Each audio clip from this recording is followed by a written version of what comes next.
Okay, so GM everybody. I think a substantial number is here, so we'll just we'll just go ahead and start. We'll just go ahead and start. So I'll be sharing my screen now for the presentation. I think I'll just go through it and we'll have like a practical session as well. So if you have your questions, you just wait till the end of the the end of the program. Yeah, Ernest, thank you for dropping a cheat sheet. I think I'll be dropping the link to the slides as well. So in case anybody needs them to go over the presentation, it would be easy for you. So I'll be going on ahead to share my screen. And thank you for being here, Trinity, Hangouts, Ilk, Alex, King Guy BK, Oluwasiji Bomi, Royalty, Vicky One, Explorer, I see you. Ernest, thank you very, very much. So I'll be sharing my screen now. Yeah, and Warrior, welcome as well.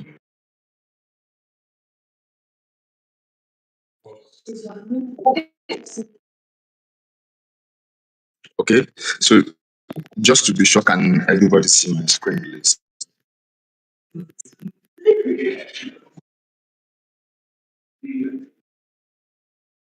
You can mute your mic. Can you see my screen, please?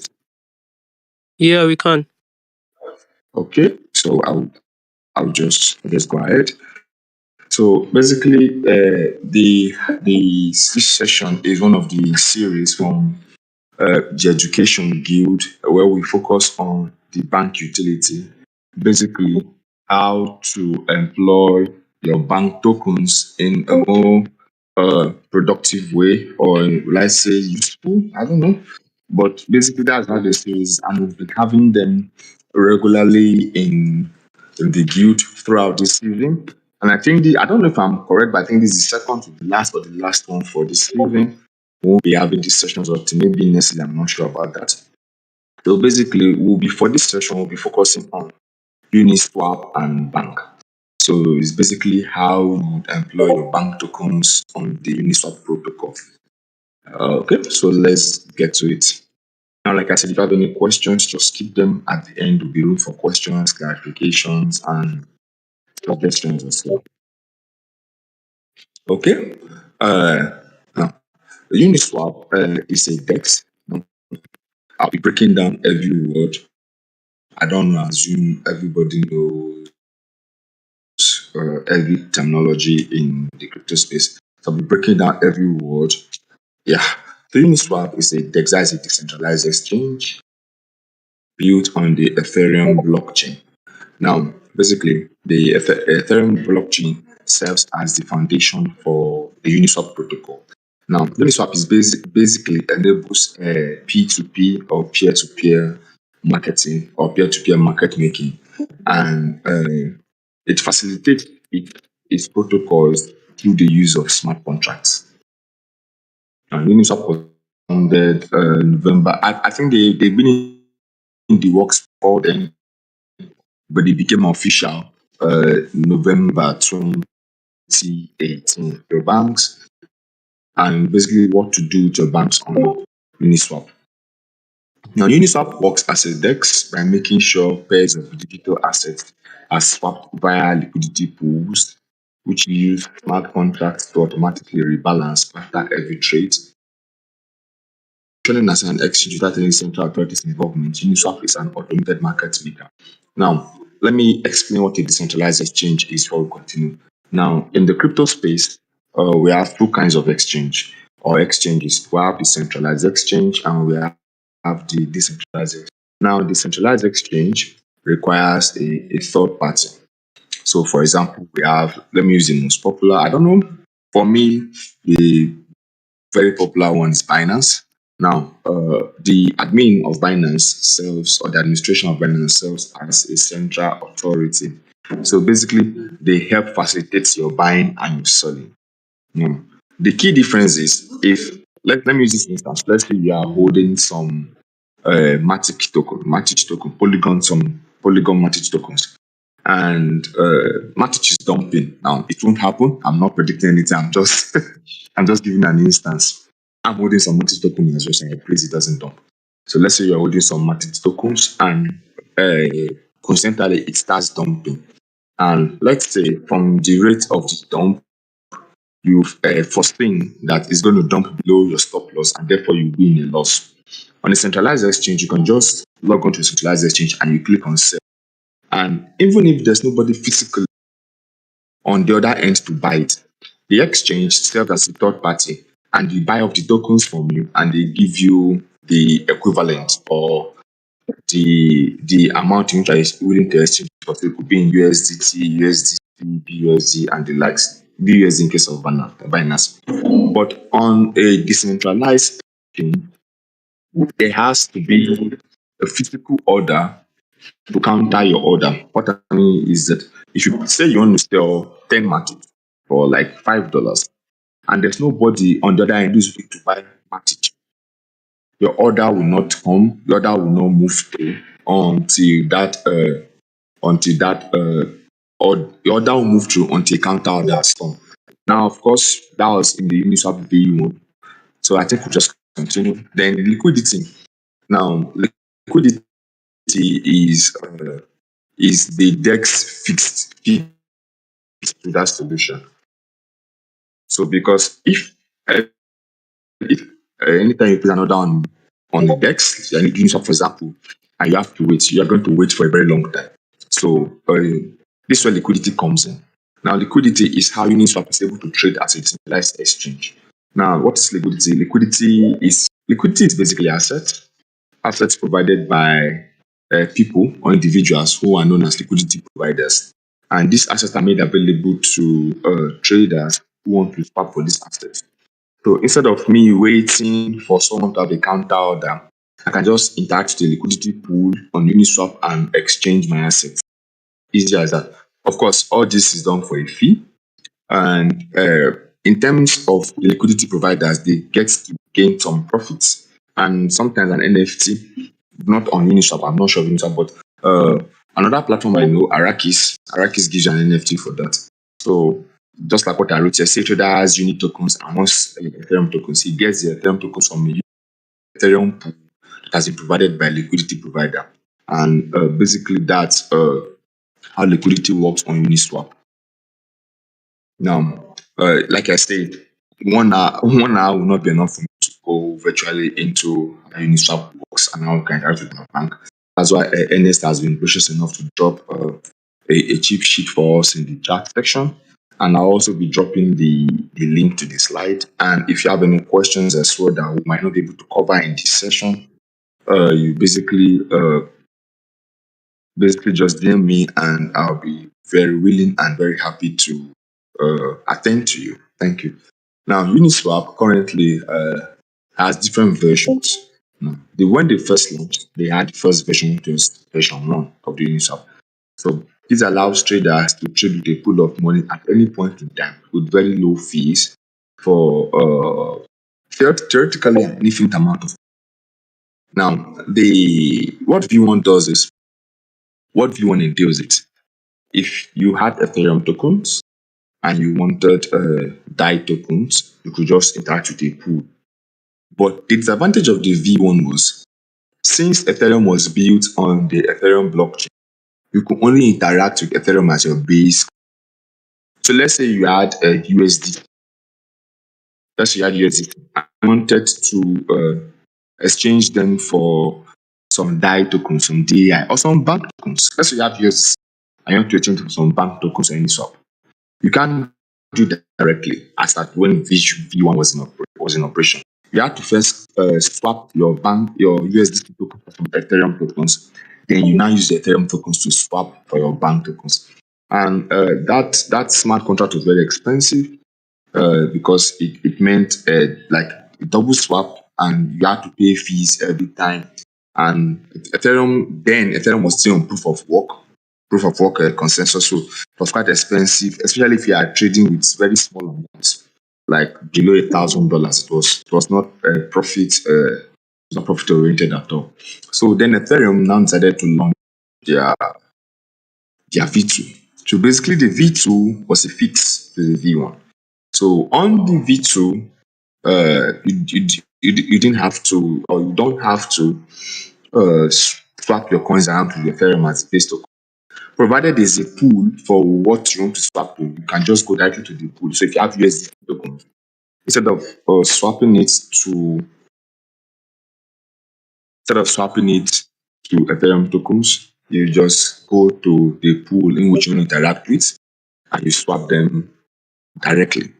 Now, for those who are just joining, I'm not sure, but for those who are just joining and you are kind of lost, so basically we're having a session in Uniswap bank utility, that is Uniswap and bank, and how you can employ your bank on Uniswap.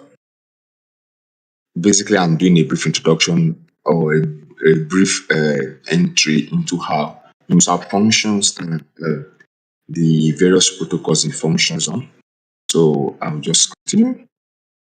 So like I said, so we've talked about the V1, the V2, and how the V2 was a fix to the V1. So basically the V2 fixed it. So what it meant was that the amount of money you spend on gas fees was reduced by half or more than half, which was a very welcome solution, considering the fact that a lot of traders usually lose money in terms of gas fees and the likes. Now, Ethereum as well have upgraded to this. So the advantage of the V2 was this. So it was time conserving, it reduced gas fees, and you didn't need to bridge to Ethereum. So you could just move directly. Now, Uniswap decided to launch their V3, and this is where it concerns us properly. The V3 is basically a concentrated liquidity concept. Now, I've been talking from the retailer point of view, from the trader point. Now, I'd like to switch to the liquidity provider point of view. Now, as a liquidity provider, when you provide your assets for liquidity, of course, you stand at a risk. We'll talk about the risk later. But when you provide your assets for liquidity, the more people trade with the range in which you provided your asset, the more profits you get. But then Uniswap pushed it a step further. So with with concentrated liquidity or with a concentrated liquidity set as a provider, you could pick a particular range or a particular range in which you.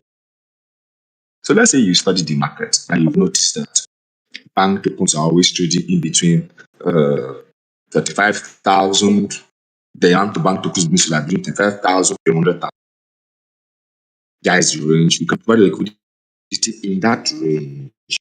So you make the most maximum of profit. So basically, that's the function of it. So V3 was like a thank you from Uniswap to the liquidity providers who have stood by them through the years or through the.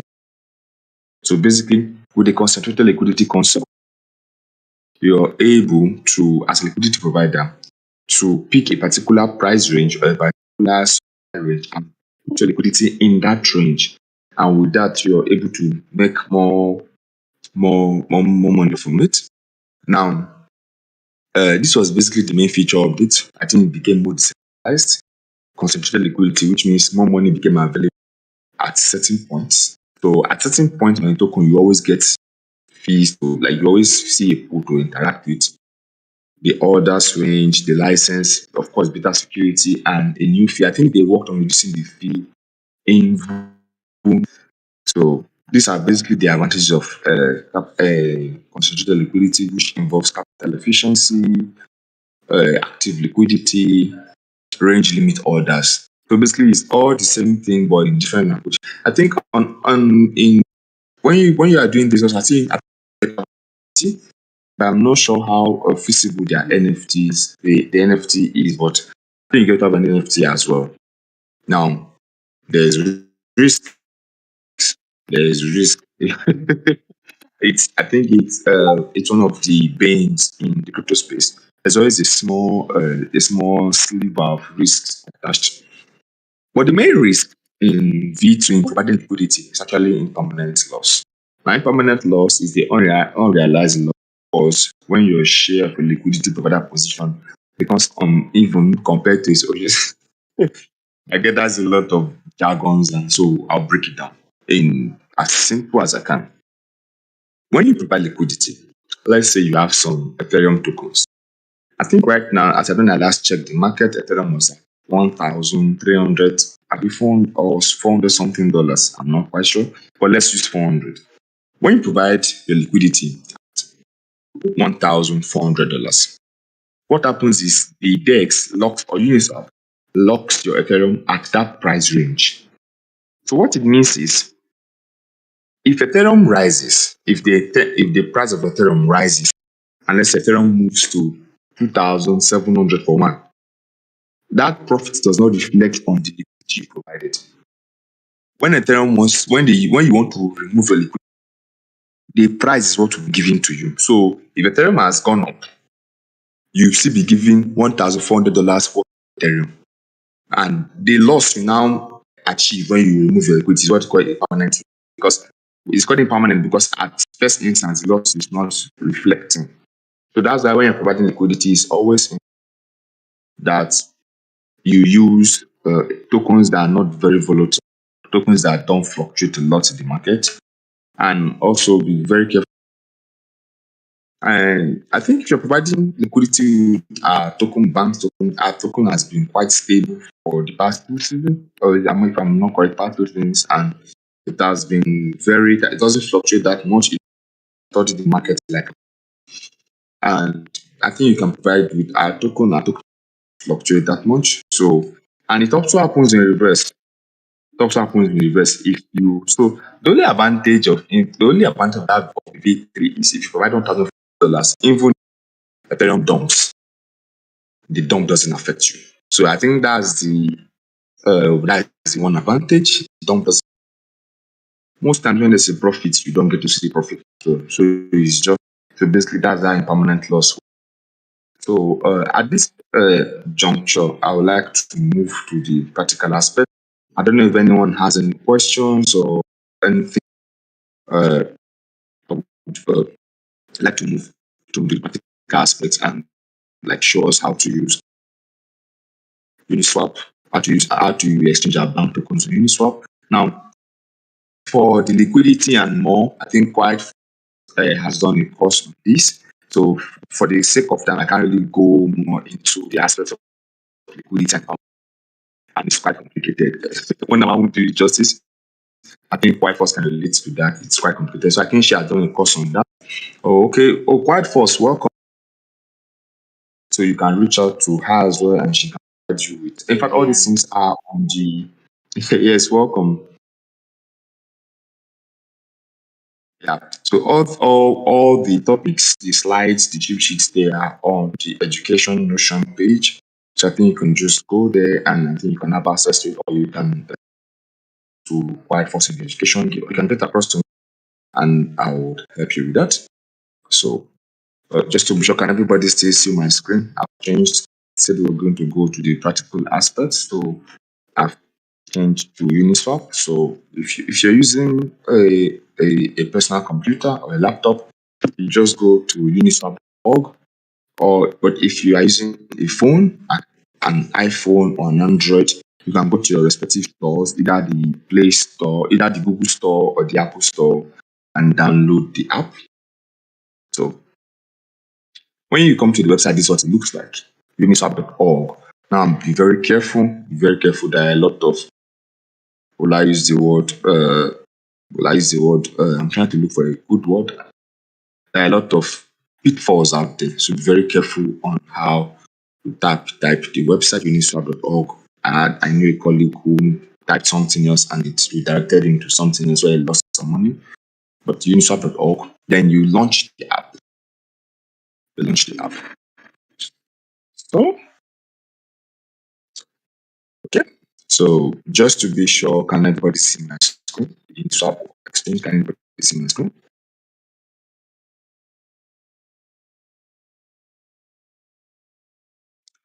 I'm not getting any feedback. You can unmute yourself. Hope everybody can see the screen, just to be sure. Yes, we can see the screen. Okay, thank you. Thank you very much. Now, what you want to do here is you connect your wallet to connect your wallet to the app. So I'll be using my wallet as well. So I think I'll on it. I have a MetaMask wallet and I'll be using that.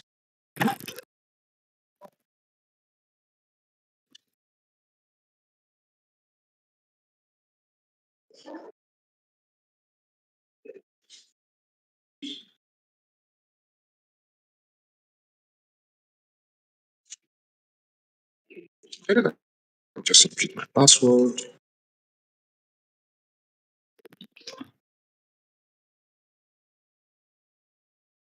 Maybe this thing that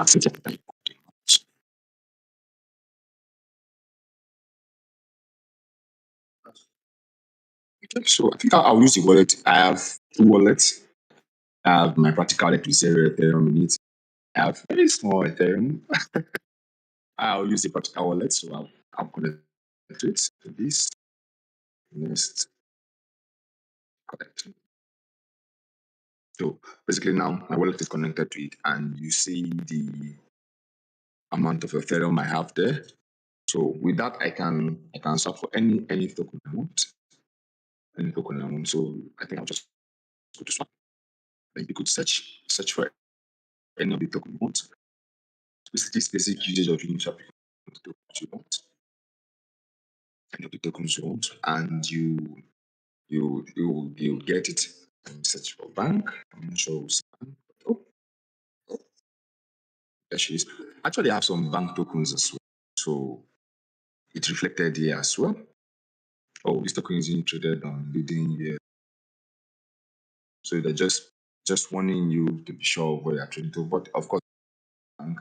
So once I enter an amount, okay, based on the amount I have in my practical wallet, so I'll just enter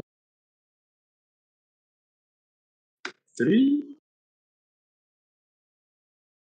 So it basically it's going to fetch a price for me, and it's going to be on the basis of the liquidity provided. So I think okay, so 0.003 will get me 490.276 bank. And of course, once I click on the swap here, pay gas fee, and then oh, here's the gas fee. If you can, I don't know if you can see it. The gas fee is basically $2.90. So that'll be charged from Ethereum. So now this thing you see here is the route. This is the route. Now it depends on how much gas fee you have and on what version or which people you're interacting with. Now, if you interact with the normal Ethereum Bankless pool, I think is 1%. But the whole thing is very complicated. So, like I said, if you want financial liquidity quite fast, and it's increasing. So, one thing you should know the gas fee rate, and gas fee is derived from the amount of activity on that particular pool. So, once you click on swap here, I don't want to click on swap it. Oh, it has increased again. Because I don't know swap it, it's going to swap and you can pay, you can get it now for okay. So it's like that basically the top tokens on the swap. Now, why that bank was able to show actually on my list because I have added the bank to bring some face. So you do that by getting the bank token contract address. Uh, I just want to assume no, some of you don't have to get it. So I'm going to show you how to get the contract address bank token. So I'll just open a new tab and I'll go to CoinGecko. Sorry, CoinGecko. And I'll go to CoinGecko. And I just want to show you how to get the contract address. So, because why it's reflecting in on my system is because I have the extension and I've already added the bank token to it. And some a friend of mine I was teaching tried to do that and he couldn't get access. So I had to show him what I'm about to show you. So you come to search and you search for bank. You search for bank, you see BanklessDAO. How you come up? I think the delay is on the network. So it's been Okay, Bankless. Sorry, I still want Bankless.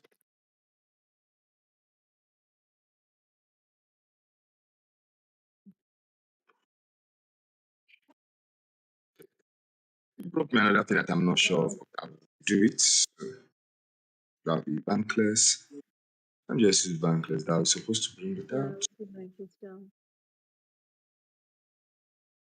Quite first, I can't hear you. I think your volume is low. I'm not sure. Usually Bankless I comes think I'm out. I having don't know why issues it's with not that. coming out. They are usually bank. Once you type banks on it, it comes up immediately. I don't know what's the issue. I'm going to assume it's my network. I don't believe. I read news every morning. I didn't hear any news for level being down. So I'm coming. Sorry for the delay. Just 1 minute. Let me refresh the page and try to get it.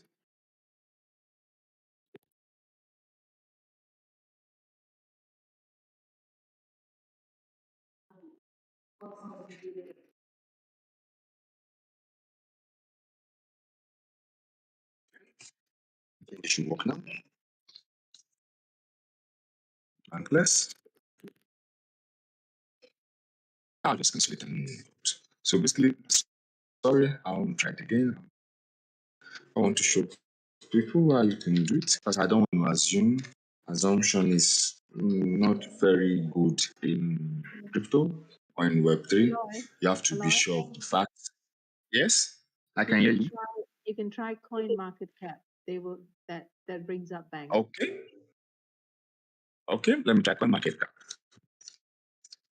Oh, sorry, I keep missing the IG. Coin market.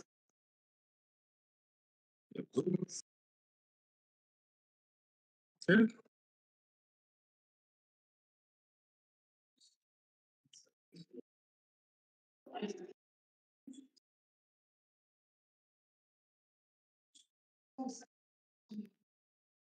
okay. So here we are on coin market cap. Where is the search tab? Tab, tab. So looking for it. Should be Mhm. at the top. Okay, should be at the top. Yeah, why is yours not? Hmm. I don't know what's going on with all this today. I just went Okay, on to basically it. you search when you said okay, I think I'm having issues with my network. I'm not sure, but basically if you go to coin either coin market cap or coin go and you search for Bankless, you will see our Bankless token there. And if you scroll down, you see where the contract address is written. So you copy the contract address and you either paste it here, either paste the contract address here, or you come to swap. And when you have to select tokens, you paste it here as well. As you can see, it says name or paste. So I'll go to pool. Now, basically, in this aspect of Uniswap or this area of Uniswap is how you provide liquidity.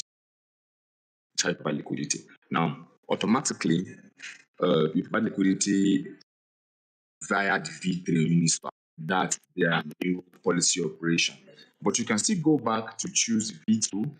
If you come to more, you can if you come to more. So here I'd like to create a pool. So I'll just come to a new position. Content position. Now, if you want to provide a pool, you have to provide it in two tokens. So most times it's okay, I want to use F and I would like to use bank. Like I said, I've installed bank, so mine shows. So there it is.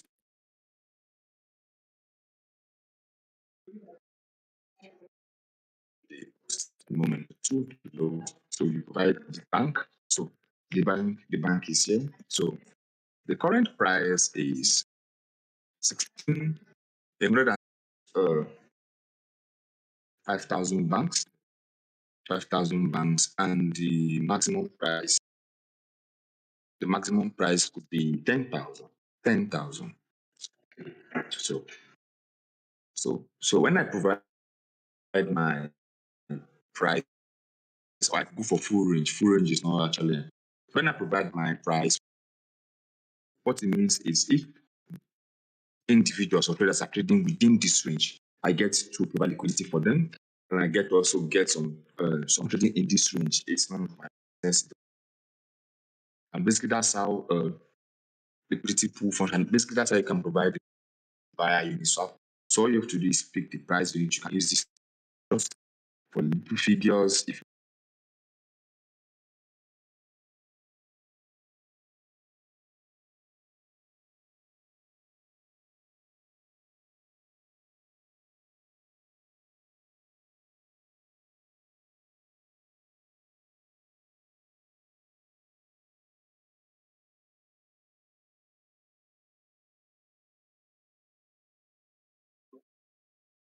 Dear.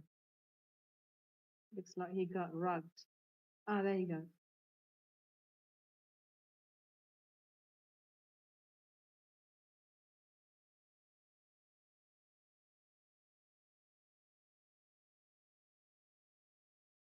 everything I have on the Uniswap and the bank. Now, like I said, this class is not enough, or this session is not enough to go over everything. But I hope I've been able to do some justice. I'm not sure about that. So I think I'll be stopping here. If anybody has any question or has any contribution or anything, I think you can unmute yourself and ask or anything. Yeah, thank you.